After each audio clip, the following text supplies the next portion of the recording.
Pour en savoir plus sur ce vin, vous téléchargez l'appli Wine Advisor et vous scannez l'étiquette. Sud Radio, 16h-17h, c'est votre avenir. Trina Magdine. Merci d'être avec nous sur Sud Radio et bienvenue si vous nous rejoignez. C'est Véronne qui m'accompagne aujourd'hui et qui répond à vos questions grâce à sa spécialité qui est la numérologie. Et on vous attend bien sûr au 0826 300 300. Et on va se retrouver avec notre auditrice Chantal dans 2 minutes. Le temps d'aborder notre thème du jour, le bâton de soufre. Qu'est-ce que c'est exactement, Véronne ? Alors, le bâton de soufre, Trina, est utilisé depuis des siècles pour ses bienfaits sur le corps et pour retirer les énergies négatives. Et il est connu depuis l'Antiquité. Son origine est surtout volcanique. On lui a toujours attribué un pouvoir surnaturel au soufre. Il est présent dans beaucoup de branches industrielles d'ailleurs. Il est un purificateur, antiparasitaire, fongicide, bactéricide, rien que ça.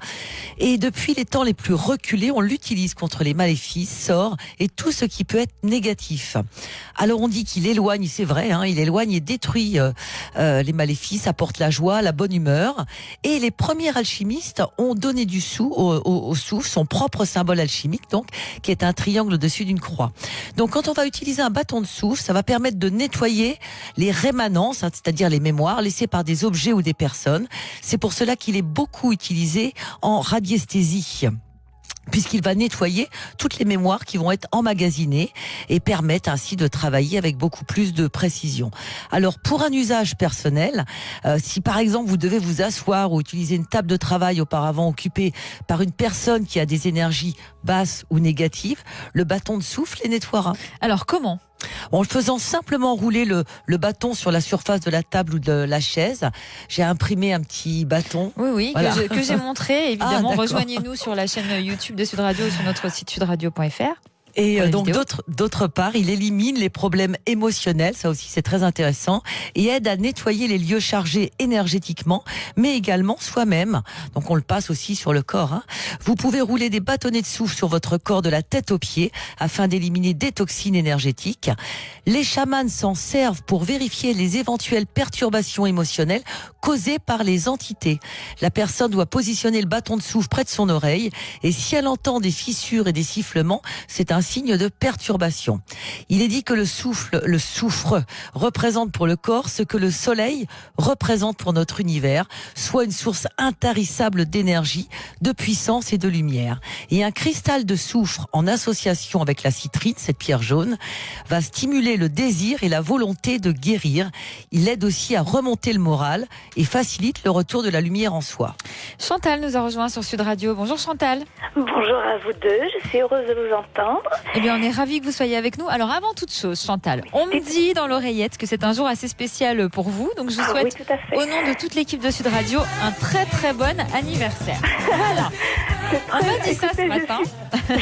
Je suis très émue, merci beaucoup. Bah écoutez, c'est avec plaisir et c'est normal. C'est très gentil. Alors, vous vous inquiétez pour votre fils, donc. Tout à fait, je suis une maman inquiète, mais simplement je voudrais savoir si justement il va rebondir dans sa nouvelle vie, parce que bon, il lui est arrivé quand même des drôles d'aventures, et il s'est déraciné, comme vous avez très bien expliqué tout à l'heure.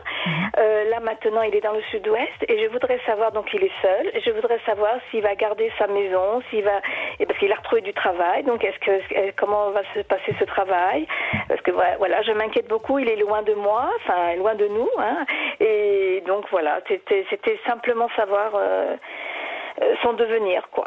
D'accord, parce que je resitue pour les auditeurs qui nous rejoindraient maintenant, donc il avait tout plaqué pour rejoindre sa compagne de l'époque, et elle l'a quitté au bout de 6 mois, c'est ça? Voilà, tout à fait, c'est ça. Pour quelle raison elle l'a quitté, vous le savez? Écoutez, je pense qu'elle a retrouvé quelqu'un dans son nouveau travail, parce qu'elle c'était pour une mutation, donc elle a tout fait pour qu'il la suive, et elle a trouvé quelqu'un dans son travail, et elle lui a dit.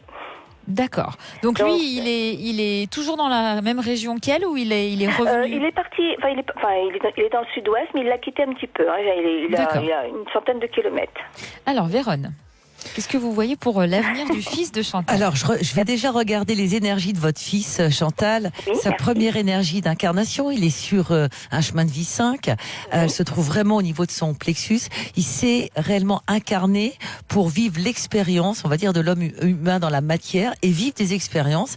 Et visiblement, c'est ce qu'il fait. Oui, tout à fait. Il est très adaptable. On sent qu'il peut ne pas toujours avoir une patience énorme, mais voilà, en tous les cas, il aime bien expérimenter, je trouve. Il est très novateur, très vivant. Il est très bon dans les échanges. Votre fils est intelligent, hein, Chantal. Oui. Alors, c'est vrai que il est né un 7, hein, c'est ce que j'appelle sa deuxième énergie d'incarnation. Ça se positionne dans le monde de l'esprit. C'est vrai que c'est quelqu'un qui analyse, qui réfléchit beaucoup, qui a besoin aussi d'être à l'intérieur de lui. Et il a une vraie capacité d'intuition. Je ne sais pas si vous en étiez aperçu, même quand il était petit. Et il a tendance aussi un petit peu à s'angoisser. J'ai l'année 2016 qui peut rejaillir un petit peu sur lui cette année. Des portes qui n'étaient pas fermées à ce moment-là. Il faudrait revoir ce qui s'est passé en 2016. Et puis, je pense que cette année lui a donné quand même des choses, une énergie quand même nouvelle. Quand je me positionne à l'intérieur de lui, je sens qu'il commence quand même à reprendre du poil de la bête. Tout à fait, c'est rassurant.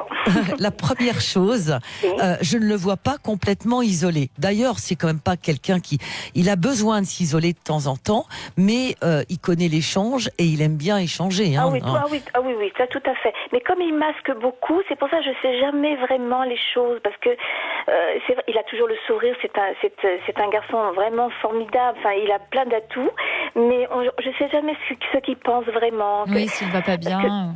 Oui. Mais il pense à tellement de choses, parce qu'en fait, Chantal, il est toujours en train de penser, d'analyser. C'est pour ça qu'il est intelligent. Alors, de temps en temps, on se dit, bah tiens, oui, il veut pas tout me dire, ou il nous cache peut-être des choses. Mais il est plus ou moins comme ça. Mais il avait 2-3 ans, il était déjà un petit peu secret. Oui, tout à fait. C'est un rêveur aussi. Ah oui, un grand rêveur. Oui. Mais en même temps, il aime bien quand même profiter de la vie, bien manger, se promener, rencontrer des gens. C'est important. Et donc, là, je trouve que ce qui est rassurant, c'est qu'il n'est pas complètement isolé. D'accord ? Isolé et fermé, d'accord. Non, pas du tout.